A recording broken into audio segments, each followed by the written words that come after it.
بسم اللہ الرحمن الرحیم۔ السلام علیکم۔ روزانہ واقعات سننے کے لیے اس چینل کو سبسکرائب کریں۔ حضرت لقمان علیہ السلام کی نسبت منقول ہے۔ مکحول فرماتے ہیں کہ لقمان حکیم نوبی قوم کے ایک سیاہ رنگ غلام تھے اور اللہ تعالیٰ نے ان کو حکمت و دانش سے نواز دیا تھا۔ یہ بنی اسرائیل میں ایک شخص کے غلام تھے جس نے ان کو 30.5 مسقال کے عوض خریدا تھا۔ یہ اس کی خدمت میں لگے رہے تھے۔ یہ شخص چوسر کھیلتا تھا اور اس پر بازی لگایا کرتا تھا اور اس کے دروازے کے قریب ایک نہر جاری تھی۔ ایک دن اس شرط پر چوسر کھیلی گئی کہ جو ہار جائے گا اس کو اس نہر کا سارا پانی پینا پڑے گا، یہ اس کا فدیہ ادا کرے گا۔ مکحول کہتے ہیں کہ لقمان کا آقا ہار گیا۔ اب جیتنے والے نے مطالبہ کیا کہ یا تو سارا پانی پئیں یا اپنا فدیہ ادا کریں۔ اس نے پوچھا کہ کیا فدیہ ہے؟ اس نے کہا کہ تیری دونوں آنکھیں جن کو میں پھوڑوں گا یا جو کچھ بھی تیری ملکیت ہے وہ سب فدیہ ہوگا۔ لقمان کے آقا نے کہا کہ مجھے آج کے دن کی مہلت دو۔ اس نے منظور کر لیا۔ کہتے ہیں کہ وہ بہت غمگین اور افسردہ تھا کہ لقمان لکڑیوں کا گٹھا پشت پر اٹھائے ہوئے آ پہنچے اور آقا کو سلام کیا، پھر گٹھا کو رکھا اور اس کے پاس آئے اور اس کی عادت تھی کہ وہ جب حضرت لقمان کو دیکھتا تھا تو ان سے دل لگی کیا کرتا تھا اور ان سے کلمات حکمت سنتا اور تعجب کیا کرتا تھا۔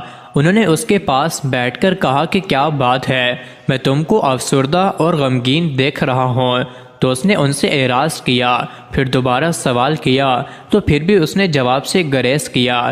پھر انہوں نے تیسری مرتبہ پوچھا، اس دفعہ بھی وہ خاموش ہی رہا۔ چوتھی مرتبہ آپ نے فرمایا، مجھے بتائیے کیونکہ ہو سکتا ہے کہ میں آپ کی مشکل کو حل کر دوں۔ اب اس نے پورا قصہ سنا دیا۔ لقمان نے کہا کہ غم نہ کیجیے، میرے پاس اس کا حل موجود ہے۔ اس نے کہا وہ کیا ہے؟ آپ نے فرمایا کہ جب وہ تمہارے پاس آ کر نہر کا پانی پینے کا سوال کرے تو تم اس سے یہ پوچھنا کہ دونوں کناروں کے درمیان کا پانی پیوں یا نہر کی لمبائی کا، تو وہ تم سے یقیناً کہے گا کہ دونوں کناروں کے درمیان کا۔ تو تم اس سے کہنا کہ میں پانی پینے پر آمادہ ہوں، تو لمبائی سے پانی بہنے کو روکے رکھ جب تک میں دونوں کناروں کے درمیان کا پانی نہ پی لوں، اور یہ اس کی طاقت سے باہر ہے کہ وہ پانی روکے رکھے۔ اب آپ اس عہد سے نکل جائیں گے۔ آقا نے اچھی طرح سمجھ کر تصدیق کی اور خوش ہو گیا۔ جب صبح ہوئی تو وہ شخص آیا اور اس نے کہا کہ میری شرط پوری کرو۔ آقا نے جواب دیا کہ یہ بتاؤ کہ دونوں کناروں کے درمیان کا پانی پیوں یا لمبائی کا؟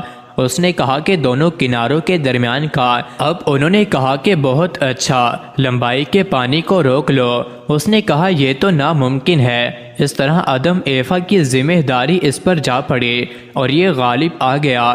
مکحول کہتے ہیں کہ اس نے لقمان کو آزاد کر دیا۔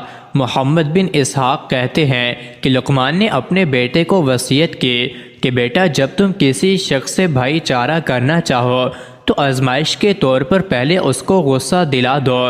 اگر اس نے بحالت غضب بھی انصاف کو قائم رکھا تو اس کو بھائی بنا، ورنہ اس سے بچو۔ حضرت ابو ہریرہ رضی اللہ عنہ سے روایت ہے کہ حضور صلی اللہ علیہ وآلہ وسلم کی خدمت میں ایک شخص نے حاضر ہو کر عرض کیا کہ میرا ایک پڑوسی ہے جو مجھے دکھ پہنچاتا رہتا ہے۔ آپ صلی اللہ علیہ وآلہ وسلم نے فرمایا، جا اور اپنا سامان نکال کر راستے پر رکھ دے۔ اس شخص نے جا کر اپنا سامان نکالنا شروع کر دیا تو لوگ اس کے پاس جمع ہو گئے اور انہوں نے پوچھا کہ کیا بات ہے؟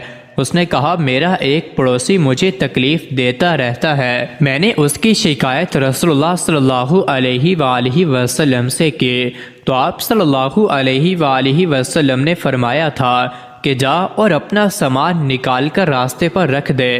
اب لوگوں نے سن کر اس ظالم پر لعنت بھیجنا اور بددعائیں کرنا شروع کر دیں۔